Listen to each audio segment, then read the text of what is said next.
तीनों लोकों में एक ही राज होगा।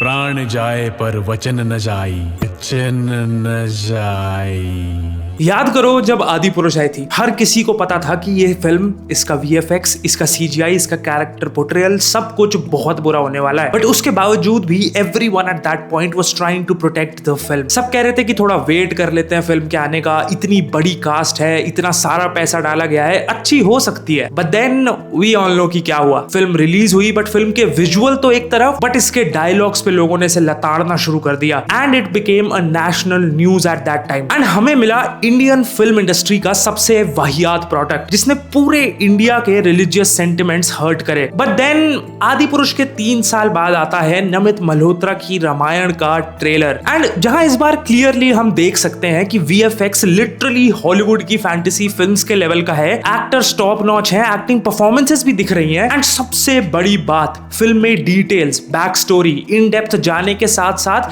हम इंटेंट भी देख पा रहे हैं कि yes they are trying their best कि किसी तरह से रामायण की कथा को बड़े पर्दे पर उतारा जा सके। एंड सब कुछ ना बहुत अच्छा भी जा रहा था। हम बाहर के क्रिएटर्स के रिएक्शन देख सकते हैं। अब हाँ, वो थोड़ा इंडियन ऑडियंसेस को फ्लैटर करने के लिए ओवर रिएक्ट करते हैं, but still the thing is कि बाहर के लोग इस प्रोजेक्ट के लिए एक्साइटेड हैं। हम देख पा रहे हैं ट्रेलर देखने के बाद, दे आर इंट्रीग्ड कि भाई ये चल क्या रहा है। एंड सबसे बड़ी मुद्दे की बात कि वो विजुअल्स को देखकर भी इंप्रेस हो रहे हैं। जहां उनका बचपन से ही कंजम्पशन एंड एक्सपोजर छोटी से छोटी फिल्म से लेकर बड़ी ब्लॉकबस्टर तक हॉलीवुड सिनेमा से ही रहा है, जहां वो माने ही जाते हैं अपनी VFX की क्वालिटी एंड स्पेक्टिकल के लिए, वहां तक के लोग भी रामायण के ट्रेलर को देखकर इंप्रेस्ड हैं एंड उन्हें एक्साइटमेंट है इस प्रोजेक्ट को लेकर। लेकिन फिर बात आती है इंडिया की। इंडिया में जहां हमारा इससे पहले रेफरेंस पॉइंट ही आदि पुरुष जैसा एबोमिनेशन है, उसके बावजूद भी लोग इनके एफर्ट्स को प्रेस करने से ज्यादा निट पिकिंग एंड कमियां निकालते दिखे। एक छोटी से छोटी चीज, यानी वो पगड़ी का कलर चेंज हो गया है,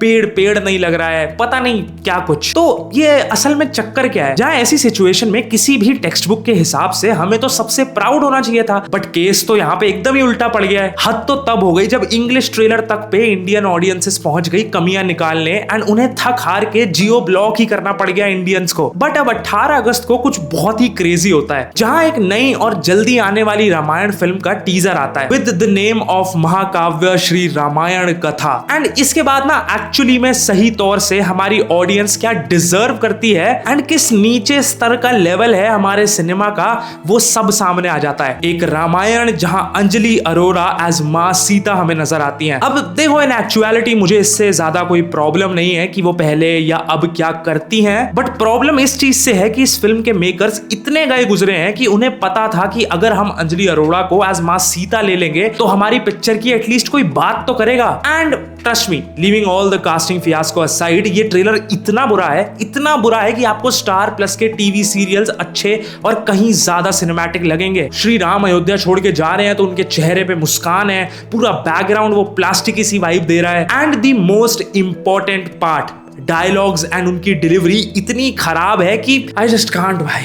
एंड इसके बाद जाके अब लोगों को रियलाइज हो रहा है कि ओ एक मिनट, अभी तक तो हम dune, Lord of the rings and बाकी फिल्म से कंपेयर कर रहे थे रामायण को, बट हमने अपने इंडियन सिनेमा का लेवल तो सोचा ही नहीं। And now they all are realizing कि कितनी मेहनत डाली गई है रामायण में। Now let's talk about another situation which is Doomsday and Ramayana, which is even more crazy. तो देखो, जैसे कि मैंने तुम्हें रामायण के ट्रेलर के बारे में बताया, अब उसे आगे बढ़ाने से पहले आई वुड ऑनेस्टली से कि यस, आई स्टिल बिलीव कि रामायण के ट्रेलर को अगर हम इंटरनेशनल लेवल के हिसाब से जज कर ही रहे हैं तो उसमें डेफिनेटली थोड़ी कमियां नजर आती हैं। बट देन रिलीज होता है एवेंजर्स डूम्सडे का ट्रेलर, एंड उसमें भी थोड़ा बहुत ऐसा ही फील हुआ था मुझे। क्या मुझे दोनों ट्रेलर्स बेहतरीन लगे? Definitely yes. क्या दोनों ट्रेलर्स में VFX और थोड़ी बहुत और कमियां थी? Definitely yes. क्या इन कमियों को फिल्म की रिलीज से पहले सुधारा जा सकता है? Again yes. बट क्या दोनों ट्रेलर्स के साथ सेम तरह का ट्रीटमेंट हुआ? No, and that is the most shocking part. But being a devil's advocate here, मेरी इस चीज पर थोड़ी सी अलग थ्योरी है, because more than the trailer and Bollywood versus Hollywood, it's about the feeling. मैं बताता हूं तुम्हें। तो देखो, रिसेंटली अभी कुछ ऐसे ट्वीट्स वायरल हो रहे हैं जहां लोग रामायण और एवेंजर्स डूम्सडे और आदि पुरुष तक के विजुअल्स को कंपेयर कर रहे हैं, एंड देयर पॉइंट बीइंग कि देखो रामायण कितनी बेटर है, एंड रामायण के ट्रेलर पे लोगों ने कितना क्रिटिसिज्म दिया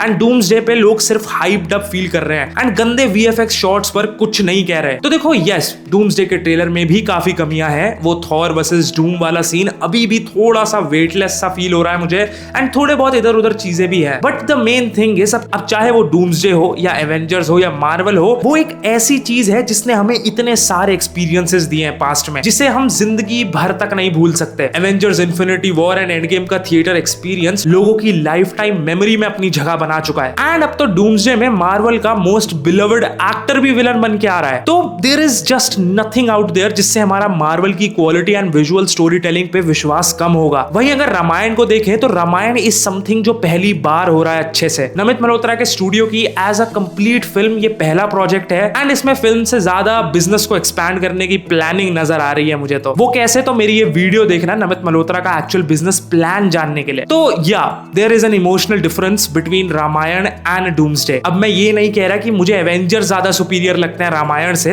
ऐसा कुछ मत समझ लेना। इट्स जस्ट दैट वो अपने आप को इतने सालों से प्रूव करते आ रहे हैं, उसके पीछे एक हिस्ट्री है जिसे हम फॉलो कर सकते हैं, एक series of films and characters है जिनसे हमारे इमोशंस जुड़े हुए हैं, एंड उनको हमने पहले भी बड़ी स्क्रीन्स पर अपने फोन्स पर पता नहीं कितनी बार रीवॉच करके देखा हुआ है। So there is a kind of familiarity there. And इसी तरह अगर रामायण का फर्स्ट पार्ट फ्लॉलेस निकलता है तो तुम्हें ना लोग सिर्फ हाइप्ड अप रील्स बनाते दिखेंगे पार्ट 2 के लिए, कोई डाउट नहीं रहेगा किसी के मन में।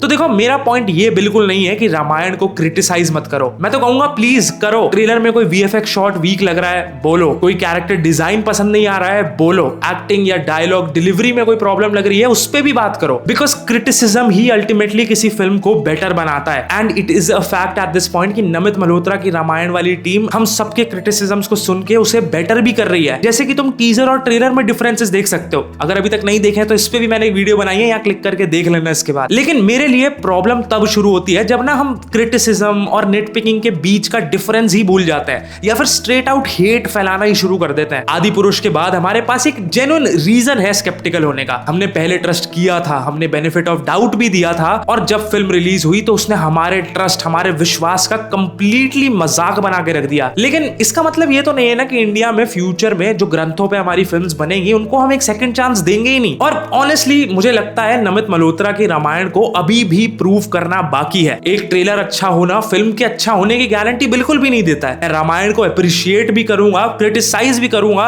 और जब फिल्म रिलीज होगी तब उसे जज भी करूंगा। लेकिन एटलीस्ट जो चीज मुझे अभी दिख रही है वो है इंटेंट। एक ऐसी फिल्म बनाने का इंटेंट जो सिर्फ रामायण की स्टोरी को दोबारा नरेट नहीं करना चाहती, बल्कि उसे एक ऐसे सिनेमैटिक स्केल पर प्रेजेंट करना चाहती है जैसा हमने इंडियन सिनेमा में पहले कभी नहीं देखा। और मेरे हिसाब से हम इतना तो अब डिजर्व करते ही हैं भाई। हमें अपनी हिस्ट्री को dune, Lord of the rings या मार्वल के अगेंस्ट डिफेंड करने की जरूरत नहीं होनी चाहिए। हमें बस इतना चाहिए कि जब कोई हमारी कहानी को इतने बड़े स्केल पर बनाने की कोशिश करे तो हम उसे उसकी गलतियों के लिए क्रिटिसाइज भी करें और उसकी मेहनत को रिकॉग्नाइज भी करें एट द सेम टाइम। क्योंकि एंड में नमित मल्होत्रा की रामायण को अभी भी चीजें प्रूव करना बाकी हैं। लेकिन अगर इसका फर्स्ट पार्ट वैसे ही डिलीवर करता है जैसे इसका ट्रेलर प्रॉमिस कर रहा है, तो मुझे नहीं लगता कि हमें पार्ट 2 के लिए किसी हाइप की जरूरत पड़ेगी। ऑडियंस ही खुद हाइप क्रिएट करने लग जाएगी जैसा धुरंधर 2 के साथ हुआ था। एंड मैं बस होप कर रहा हूं कि ऐसा ही कुछ हो। अगर तुमने ये वीडियो यहां तक देखी है तो तुम्हें रामायण के टॉपिक में बहुत इंटरेस्ट है, तो मैं तुम्हें ये 2 वीडियोस रिकमेंड करूंगा। पहला, नमित मल्होत्रा का बिजनेस प्लान क्या है रामायण के पर्दे के पीछे, और सेकंड, क्या रामायण एक्चुअलिटी में 4000 करोड़ कमा पाएगी। इसमें हमने पूरा डिटेल एनालिसिस करा है विद नंबर्स इंक्लूडेड,